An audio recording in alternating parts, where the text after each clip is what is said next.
Everyone, good evening, Radhe Radhe ji. स्वागत है आप सभी लोगों का संध्या लाइफ स्टाइल व्लॉग गज़ब ऑनलाइन में। तो दोस्तों आज दिन है संडे और संडे की शाम का ये व्लॉग है। शाम के 7:30 बजे से मैं आज का व्लॉग स्टार्ट कर रही हूँ। तो दोस्तों बस अभी जो है हमारी इवनिंग वाली चाय हो चुकी है और चौहान साहब जो है नीचे रोज़ की तरह ही क्रिकेट खेलने के लिए गए हुए हैं। तो बस चौहान साहब के जाने के बाद मेरे किचन के कुछ काम ऐसे हैं जो मैं फटाफट उनके आने से पहले निपटाने की कोशिश कर रही हूँ। तो लास्ट व्लॉग में तो आपने देखा ही था मेरा कि जो है मैंने मलाई से मक्खन निकाल के रखा था। बस मक्खन निकाल के रख दिया था और घी बनाने के लिए मैंने नेक्स्ट डे पे डाल दिया था कि नेक्स्ट डे घी बनाऊंगी। तो वो तो मैं आपको पहले ही बता चुकी हूँ कि चौहान साहब को जो है ना ये घी बनती है जब उसकी स्मेल आती है ना तो उससे उनकी तबीयत ख़राब हो जाती है। तो वो नीचे क्रिकेट खेलने के लिए गए हुए हैं। तो मैं सोच रही हूँ फटाफट जो है घी बना के रख देती हूँ।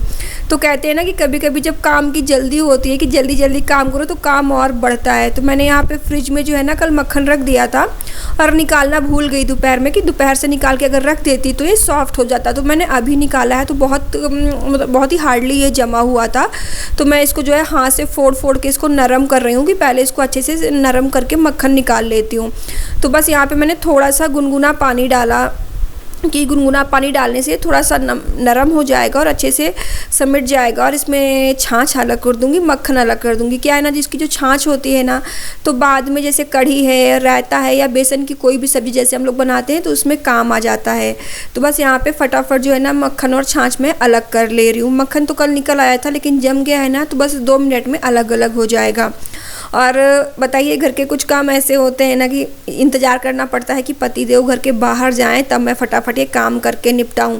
क्योंकि जब तक चौहान साहब घर में रहते हैं तब तक तो ये घी बनाना और ये मक्खन निकालना ये सब काम बिल्कुल हो ही नहीं सकता है। बहुत उनकी तबीयत ख़राब होती है तो बहुत ज़्यादा चिड़चिड़े हो जाते हैं, गुस्सा करने लगते हैं। तो इसलिए मैं जो है ना ये वाला काम उनके घर के जाने से के बाद ही करती हूँ। और अभी क्रिकेट उनका वहाँ पे हो चुका है, खेल चुके हैं और कॉल करके पहुँच भी चुके हैं कि मैं आ जाऊँ। तो मैंने बोला नहीं अभी नीचे ही बैठो क्योंकि अभी मैंने जो है घी बनाना स्टार्ट नहीं किया क्योंकि मेरी ही गलती है। दोपहर में अगर मैंने मक्खन निकाल के रख दिया होता फ्रिज से बाहर तो अभी जो है घी बनने में मुश्किल से आधा घंटा लगता है, बन चुका होता, लेकिन मेरे माइंड में ही नहीं रहा। तो फिलहाल अभी फिर से मुझे 10-15 मिनट का काम बढ़ गया। तो मक्खन निकालने के दौरान मक्खन थोड़ा नीचे गिर के ज़मीन पे भी बिखर गया था फर्श पे। तो बस यहाँ पे जो है मक्खन तो मैंने जो है गैस पर रख दिया है बनने के लिए, घी बनने के लिए। लेकिन जब भी हम लोग घी बनाते हैं ना तो बहुत ही किचन ऑयली हो जाता है, चारों तरफ घी ऐसा लगने लगता है। तो बस यहाँ पे जो है घी बनने के लिए रख दिया है और किचन का जो टॉप काउंटर है ना वो साफ़ कर रही हूँ। मैं किचन में जब भी काम करती हूँ ना तो मैं काम करती रहती हूँ और अपनी किचन साथ साथ साफ़ सुथरी रखती हूँ। मुझे किचन में चीज़ें फैली बिखरी बिल्कुल भी पसंद नहीं आती। तो मैं काम करती जाती हूँ और कपड़े से जो चीज़ें मुझे गंदी दिखती है ना मैं उनको साफ़ करके पोंछ कर रखती जाती हूँ। तो बाद के लिए फिर मेरा समय बच जाता है, बाद में मुझे ये काम इकट्ठे नहीं करने पड़ते कि जब सारा काम हो जाएगा उसके बाद किचन साफ़ करूँगी।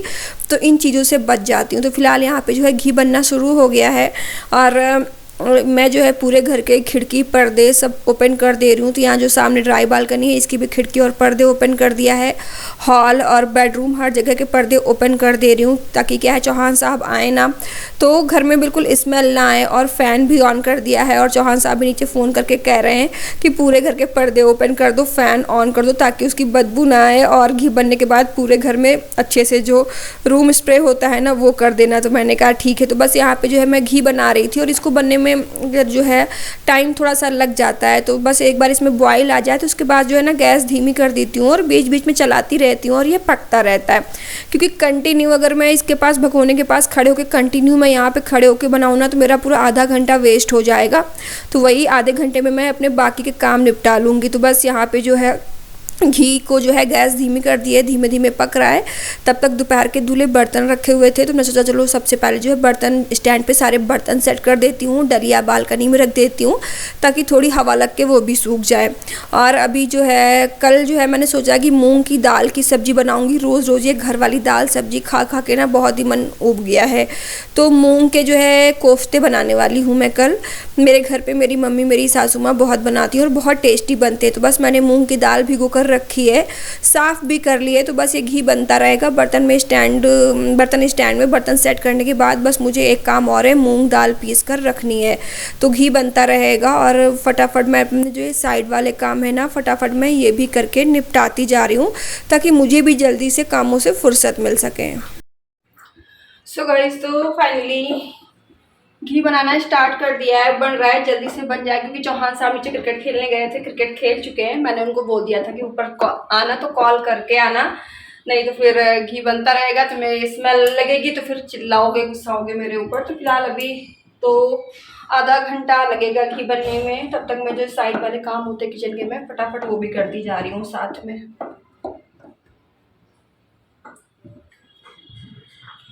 और हाँ, मैंने आपसे बताया था, तो फिलहाल अभी घी तो बनता जा रहा है और घी बनने में करीब आधा घंटा लगेगा, क्योंकि अगर इसको मैं हाई फ्लेम पे पकाऊंगी तो फिर जो है ये जल जाएगा और जितना निकलना चाहिए क्वांटिटी में उतना नहीं निकलेगा। तो इसको जो है ना धीमी आंच पे ही पकाना पड़ता है, गैस को धीमा करके। तो इसमें फिलहाल टाइम लगने वाला है, आधा घंटा तो लगने वाला है। तो और यहाँ पे खड़े होके सिर्फ कंटिन्यू इसको सिर्फ और कोई काम छोड़ के सिर्फ घी को ही बनाना, तो आधे घंटे तो मेरे ऐसे ही वेस्ट हो जाएंगे। तो मैं क्या करती हूँ ना, मैं गैस धीमी करके ऐसे धीमे धीमे पकने देती हूँ उसको इस तरीके से, और बीच बीच पे अपने सारे साइड वाले काम निपटाती रहती हूँ। तो फिलहाल अभी मेरा एक काम पेंडिंग और है, ऐसे डिनर वाला काम तो नहीं है, क्योंकि अभी जो है ना, जब से अभी हम 3 जन हो गए तब से मैं डिनर दोपहर में ही सब्जी ज़्यादा बना के रख लेती हूँ, और फिर अगर रोटी बनानी होती है तो बनाती हूँ, नहीं तो अगर बच जाती तो उसी में काम चल जाता है। तो फिर दोपहर में खाना हम लोग देर से बनाते हैं, तो मैं शाम का खाना भी दोपहर में ही मतलब बना के रख लेती हूँ कि बार बार का मुझे वही काम ना रहे और चीज़ों के लिए भी टाइम निकाल सकूँ। तो बस यहाँ पे डिनर की चिंता है नहीं मुझे। और अभी रोज़ रोज़ का सब्जी में समझ में नहीं आता कि खाने में रोज़ रोज़ सब्जी क्या बनाए, दाल क्या बनाए, और वही चीज़ खा खा के रोज़ का बिल्कुल बोर हो जाता है, टेस्ट चला जाता है उनका। तो फिर मेरे घर पे मेरी मम्मी और मेरी सासू माँ बनाती हैं, उड़द की दाल हुई, मूंग की दाल हुई या चने की कोई भी दाल हुई, तो उसको इस तरीके से भिगो देती हैं। भिगो के फिर उसको धुल के साफ़ करके इसको पीस के इसके पकौड़े बना के, मतलब इसमें प्याज, हरी मिर्च, हरा धनिया सब कुछ बारीक बारीक सा काट देती हैं, और काटने के बाद जो है इसके पकौड़े बना के, जैसे लौकी के कोफ्ते वाली सब्जी बनती है ना, लौकी के कोफ्ते तो मैंने कई बार आपके साथ शेयर की है रेसिपी, तो सेम लौकी के कोफ्ते की तरह ही ये सब्जी बनती है। इसको हमारे यहाँ बोलते हैं करायल, इसको करायल बोलते हैं। तो काफ़ी टाइम पहले मेरी सासू माँ ने बनाई थी, तभी मैंने कानपुर में खाई थी। उसके बाद से अभी काफ़ी दिन से मन कर रहा था कि कुछ अब ये हरी सब्जी और दाल से कुछ हट के खाए, तो फिर मेरा मन हुआ कि चलो क्यों ना ये मूंग की दाल पीस के पकौड़े बना के करायल बनाया जाए। तो कल मैंने दाल भिगोई थी, और दाल जो है भीग गई थी, उसको फ्रिज में मैंने रख दिया था, क्योंकि आजकल गर्मी है ना, तो अगर ज़्यादा देर बाहर रहती तो दाल वगैरह महकने लगती है, तो मैंने फ्रिज में रख दिया था साफ़ करके। तो चलो फिलहाल अभी घी बनने देते हैं और दाल को पीस के रख लेते हैं, ताकि जो है अभी ये स्मूथ है, सॉफ्ट है, फ्रिज में रखे रखे भी कड़ी ना हो जाए, कहीं इसमें महक ना आ जाए। तो इसको पीस के रख लेते हैं और फिर कल देखेंगे। तो कल फिर मैं इसकी सब्ज़ी बनाऊंगी मूंग के पकौड़ों की, जिनको बोलते हैं हमारे यहाँ करायल। तो जिस तरह से बनाएंगे उसकी रेसिपी भी आपके साथ ज़रूर शेयर करूँगी। तो फिलहाल चलिए पहले इसको पीस के रख लेते हैं। देखिए यहाँ पे फटाफट जो है ना मैं मूंग की दाल भी पीस कर रख ले रही हूँ। तो दोपहर में जो है ना मैंने आज शाम का खाना भी बना कर रख लिया था। दोपहर में खाना मैं 1-2 बजे बनाती हूँ, तो शाम के लिए भी सब्जी वगैरह बना के रख लेती हूँ, तो मुझे शाम की हेडेक नहीं रहती है, और खाने के टाइम पे शाम को सिर्फ गर्मा गर्म रोटियाँ सेक लेती हूँ, तो डिनर की मुझे टेंशन नहीं है। और ये कल मैं बनाऊँगी मूँग की दाल के कोफ्ते, तो दाल वगैरह मैं आज के लिए ही पीस के रख ले रही हूँ, ताकि मुझे फिर जो है ना कल मॉर्निंग में बनाऊँगी तो मुझे कल के लिए जो है ना काम जो है कम रहेगा, आसानी रहेगी काम करने में, कल सारे काम इकट्ठे नहीं निपटाने पड़ेंगे। तो ये दाल वगैरह मैं आज ही पीस कर रख ले रही हूँ। तो फिलहाल दोस्तों आजकल तो यहाँ पुणे में बहुत गर्मी पड़ रही है, आप लोग के भी शहर में इतनी ही ज़्यादा गर्मी है क्या? और इस भयंकर गर्मी में सुबह शाम दोपहर तीनों टाइम किचन में काम करना बड़ा ही मुश्किल होता है। और अभी तो दूर दूर तक बारिश के कोई आसार दिखाई ही नहीं दे रहे हैं, अभी बारिश भी शुरू नहीं हुई है ना, तो मौसम ने तो बहुत छक्के छुड़ा रखे हैं, इतनी ज़्यादा गर्मी की क्या बताऊँ। फिलहाल क्या करें, गर्मी हो या सर्दी, हम लोगों को तो किचन के काम अपने टाइम से निपटाने ही पड़ते हैं। तो फिलहाल यहाँ पे ये देखिए बढ़िया मूंग दाल भी पीस कर रेडी हो गई है, और इसकी रेसिपी मैं आपको कल के ब्लॉग में शेयर करूँगा।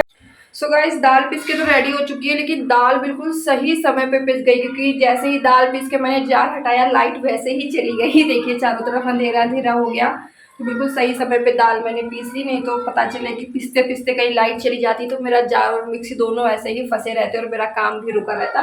तो फिलहाल दाल पीस चुकी है, इसको अब जो है मैं फ्रिज में लगा के रख दूंगी और जब कल बनाएंगे तब निकालेंगे। एक काम ये खत्म हुआ दाल पीसने का, क्योंकि दाल पीसना भी बहुत झंझटी काम लगता है और उसके बाद जार साफ करना उससे भी ज़्यादा झंझटी। तो फिलहाल चलो दाल तो पिस गई, अब इसको भी फ्रिज में लगा के रख देते हैं। इससे क्या होगा ना, अभी जो मेरा कल का काम है ना दोपहर का, वो आसान हो जाएगा। तो कल सिर्फ मुझे सब्जी के मसाले वगैरह ही रेडी करने रहेंगे, बाकी चीज़ें जो है प्रिपरेशन है, दाल पीसना, साफ़ करना, ये सब नहीं करना पड़ेगा। तो फिलहाल कल का काम जो है मैंने अपना आसान कर लिया है। तो चलो फिलहाल दाल को लगा देते हैं फ्रिज में और अभी देखते हैं कि हमारे घी की क्या कंडीशन है, क्या हाल है घी के। तो फिलहाल ये तो अभी टाइम लगेगा, गाढ़ा तो हो रहा है। वैसे भी घी को बनने में थोड़ा टाइम लगता है। स्टार्टिंग में मतलब मुझे पहले घी बनाना इतना नहीं आता था, मैंने नहीं बनाया, लेकिन जब मैं लखनऊ में थी अपनी ताई जी के पास तो ताई जी बनाया करती थी, तब मैं देखा करती थी वो किस तरह से बनाती हैं। और कभी कभी कढ़ाई पे रखने के बाद वो मुझे बिठा देती थी कि इसको बैठ के धीमे धीमे धीमी आंच पे चलाओ। तो उस टाइम पे मैं बहुत खुश हो जाया करती थी, क्योंकि वो टाइम था पढ़ने का, शाम से ही सबको पढ़ने के लिए बैठना पड़ता था 6:30 बजे से ही। तो मैं बड़ी खुश हो जाती थी कि चाची मैं चलाऊंगी, लो हम बैठते कम से कम आधा पौन घंटा जाएगा इसमें, पढ़ाई से बच जाएंगे, पढ़ना नहीं पड़ेगा। तो पढ़ाई से बचने के लिए जो है चाची जो काम बताती थी उसको दौड़ के पकड़ लेते थे कि बस काम करते रहेंगे, पढ़ना नहीं पड़ेगा। तो बचपन में पढ़ाई से भी बहुत भागते थे, बहुत चोरी करते थे कि पढ़ाई ना करनी पड़े, लेकिन पढ़ना बहुत ज़रूरी है बचपन से ही।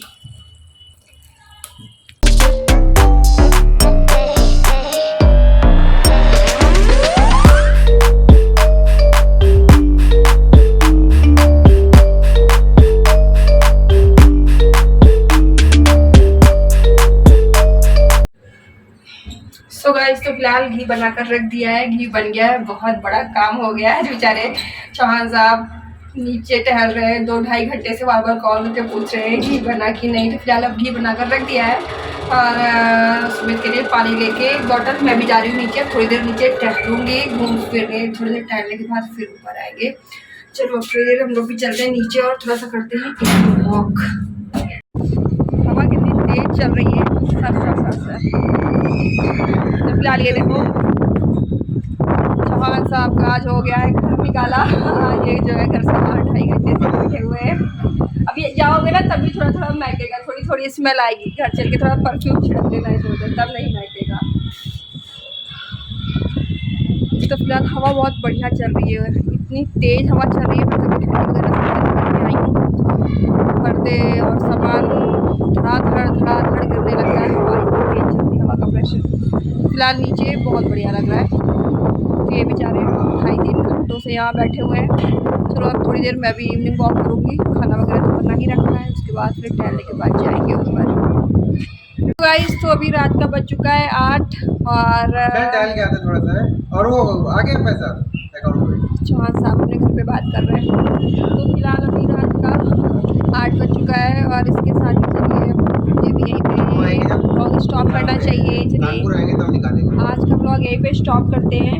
आज का इवनिंग रूटीन जितना था सब कुछ आपको बता दिया, अब कुछ बताने वाला नहीं है।